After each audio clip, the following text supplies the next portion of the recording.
Assalamualaikum warahmatullahi wabarakatuh. Selamat pagi anak-anak. Semoga kalian selalu diberikan kesehatan oleh Allah Subhanahu wa taala dan selalu tercurah rahmat untuk kita semua. Amin ya rabbal alamin. Sebelum pelajaran hari ini kita mulai, mari kita berdoa terlebih dahulu dengan membaca surat Al-Fatihah.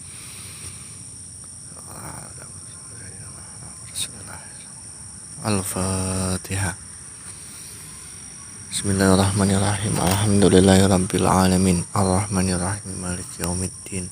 Iyyaka na'budu wa iyyaka nasta'in. Ihdinas siratal mustaqim. Shiratal ladzina an'amta 'alaihim ghairil maghdubi 'alaihim waladdallin. Amin. Baik, untuk pertemuan minggu kemarin Bapak sudah membahas tentang perilaku jujur, amanah dan istiqomah.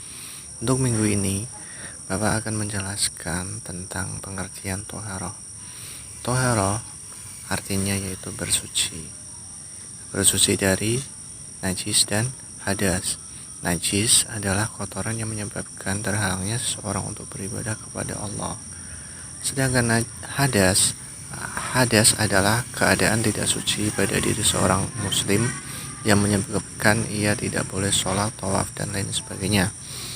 Nah, di sini hadas itu dibagi menjadi dua, hadas kecil dan hadas besar. Hadas kecil contohnya ketika kita buang air kecil atau buang air besar, itu termasuk hadas kecil. Maka cara mensucikannya yaitu dengan cara berwudu. Contohnya hadas besar misalnya ketika keluar air mani, atau bagi perempuan yaitu menstruasi, atau bagi seorang ibu ketika ia melahirkan, itu termasuk hadas besar. Cara mensucikannya yaitu dengan cara mandi besar atau mandi wajib.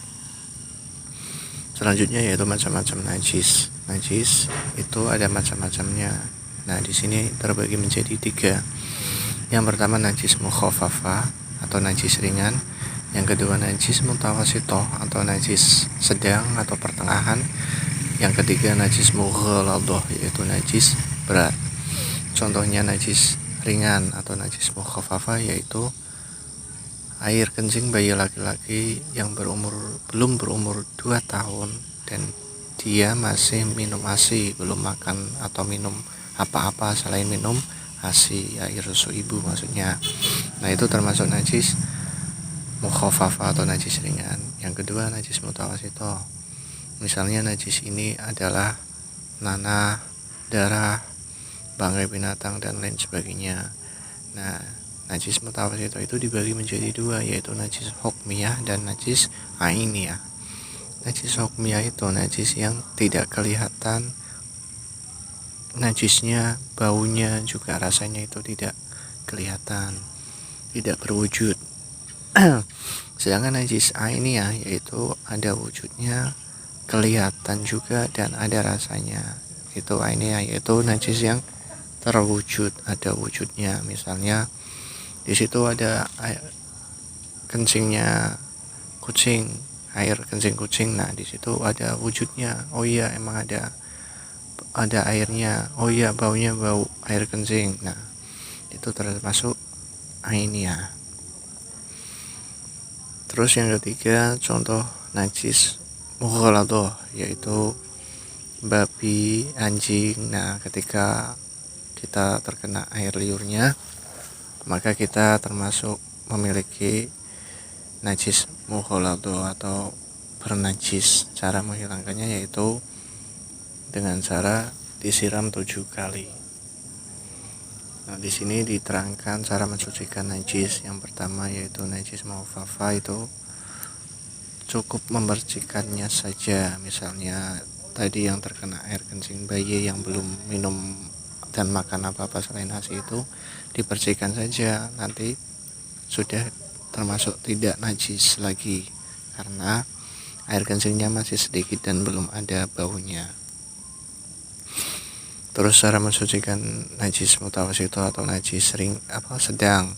Nah, misalnya di situ ada air kencingnya seorang bayi yang sudah makan dan minum selain ASI. Nah, di situ ada air kencingnya, maka Di situ harus disiram air biar tidak ada wujudnya lagi, juga tidak ada baunya lagi. Nah, di situ setelah disiram maka sudah tidak najis lagi.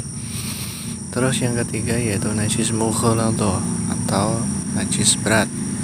Nah, cara mensucikannya misalnya kita tadi yang terkena air liurnya anjing atau babi.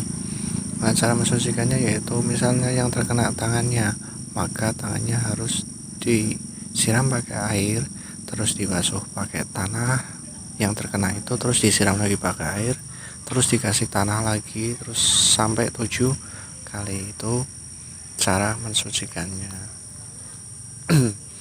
Nah, di sini semoga kalian paham dengan apa yang sudah Bapak jelaskan. Semoga bermanfaat.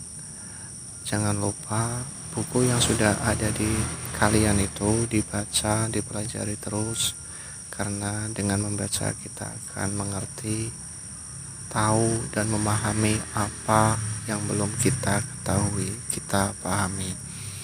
Semoga Allah selalu memberikan kita hidayah untuk terus mencari ilmu, haus dengan ilmu. Semoga kita menjadi orang yang bermanfaat. Sekian pertemuan kali ini Bapak cukupkan. Sebelumnya kita baca hamdalah terlebih dahulu. Alhamdulillah. Terima kasih. Wassalamualaikum warahmatullahi wabarakatuh.